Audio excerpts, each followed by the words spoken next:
Hello Booktube.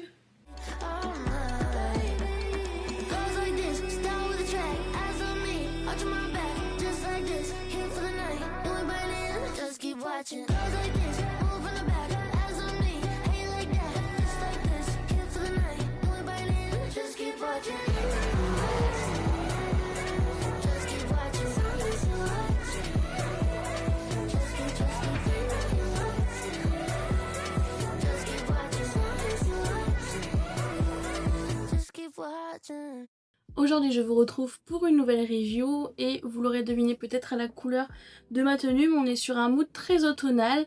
Alors faut savoir que la couverture du livre que je vais vous présenter elle fait pas du tout automnal, elle fait plutôt même printanier voire estival, mais le mood dans l'histoire est très quand même automnal, très witchy, très ésotérisme, très small town.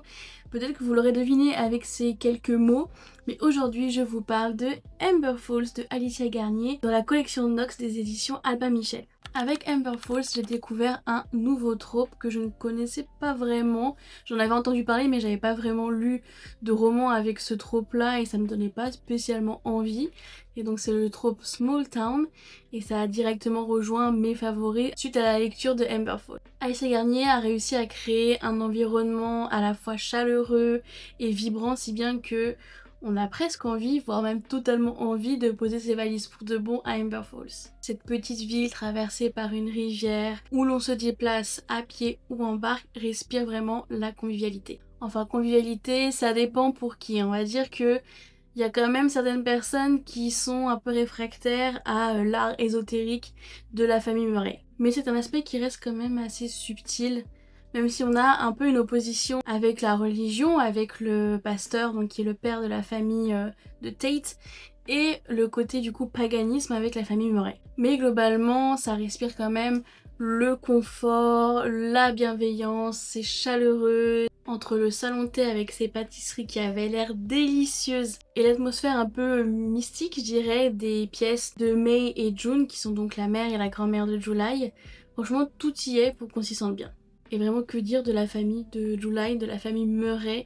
Vraiment c'est trois femmes unies, fortes, bienveillantes, plein d'amour. On est vraiment sur un vrai cocon familial où chaque membre se soutient. Côté romance, je trouve qu'il est évident dès les premières pages que Tate et July sont faits pour être ensemble. Leur histoire est tendre, sincère et surtout terriblement addictive. J'avoue avoir beaucoup aimé l'alternance des points de vue, donc on avait le côté un peu plus présent avec July et du coup le point de vue de Tate, on était plus dans le passé avec son enfance et son adolescence. Même si au début j'avais un peu peur avec justement ce côté présent, passé, où du coup les points de vue de Tate sont quasiment, en tout cas au début, uniquement dans le passé. Mais justement au final je trouve que ça nous permet de mieux comprendre le personnage de Tate. En fait depuis le début dans le présent on a le point de vue de July qui lui en veut beaucoup, qui a énormément de rancœur envers lui. Et le fait d'avoir son point de vue, donc le point de vue de Tate dans le passé, ça nous permet un peu de comprendre toutes les actions pour lesquelles July lui en veut énormément à l'heure actuelle. Et donc du coup ce contraste justement dans les temporalités et dans les points de vue éclaire parfaitement leur parcours, leur amitié, leur rivalité, et du coup je trouve que ça a rendu Nate beaucoup plus attachant. On le voit grandir, se construire, se reconstruire, comprendre ses émotions avec une authenticité désarmante. Globalement, même s'il y a un soupçon de rivalité, je trouve que leur relation respire quand même la bienveillance, on est quand même sur globalement un vrai green flag. Même si j'avoue que leur non-dit à plusieurs reprises m'ont vraiment donné envie de rentrer dans le livre et de les secouer. En bref, Amber Falls est un énorme coup de cœur. C'est le roman parfait pour l'automne, d'ailleurs on est dans le thème. On a donc une ambiance douce et réconfortante, un brin de magie, un soupçon de compétition culinaire et une dose généreuse de tendresse. En bref, tout ce qu'il faut pour passer un moment exquis, que ce soit devant un chocolat chaud, devant une cheminée, sous un plaid, enfin bref, comme vous voulez, mais franchement si vous voulez une lecture un peu cocooning, et avec des personnages attachants, je vous conseille à 1000% Amber Falls. Et pour le coup, je sais pas si la plupart d'entre vous connaîtront, mais quand j'étais plus jeune, à peu près vers 14 ans, j'ai lu une trilogie qui m'a énormément marquée et qui reste jusqu'à présent ma lecture favorite de tous les temps. Et c'est la trilogie L'île des trois sœurs de Nora Roberts.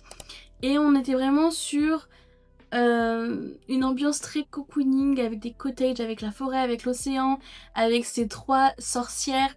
Et donc du coup, j'ai vraiment eu l'impression de revivre un peu cette ambiance, cette sensation d'être chez moi que je ressentais quand je lisais Les Trois Sœurs à l'époque.